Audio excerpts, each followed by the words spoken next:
amados irmãos, eu venho trazer mais um vídeo a respeito do culto que aconteceu no Palácio da Alvorada, e dessa vez quem se pronuncia é a cantora Sara Farias. Fique agora com esse vídeo e deixe a sua opinião abaixo.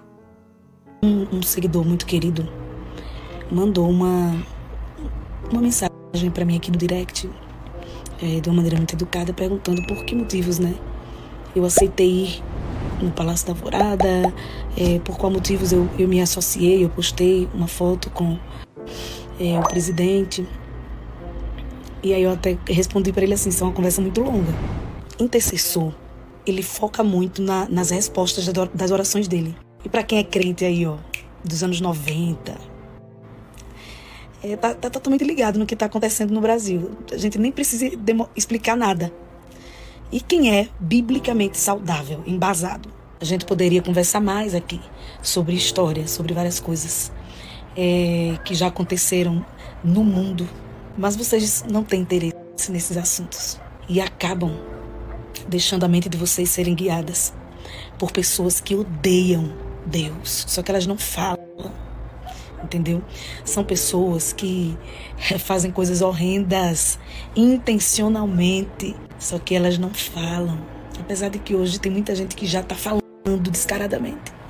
E mesmo assim a igreja apoia. A igreja, entre aspas, essas pessoas que se dizem crentes. A própria Assembleia de Deus chegou no Brasil através de missionários europeus influenciados pelo avivamento, protagonizado e patrocinado pela Inglaterra.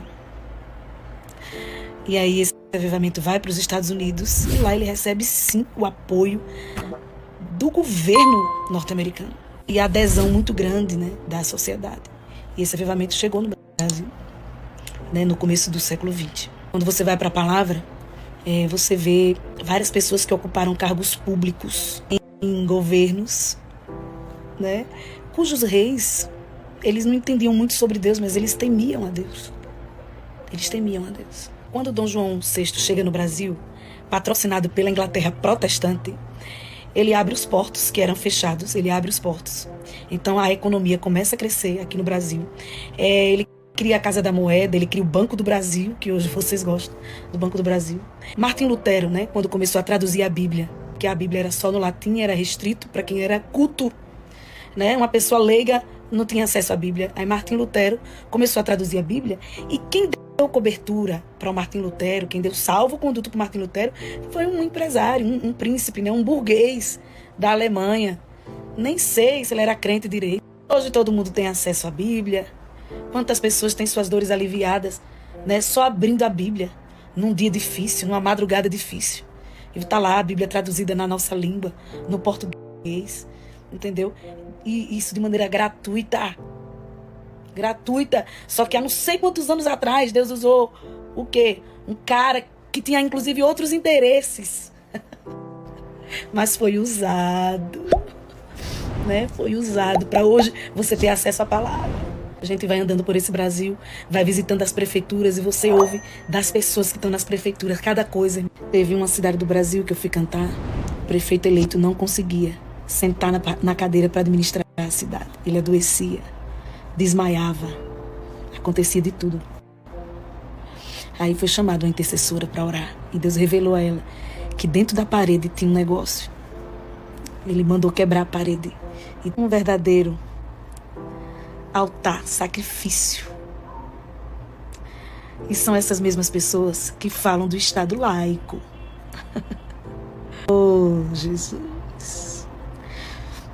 Aleluia. Mas crente tem discernimento. Às vezes a gente até faz de conta, sabe?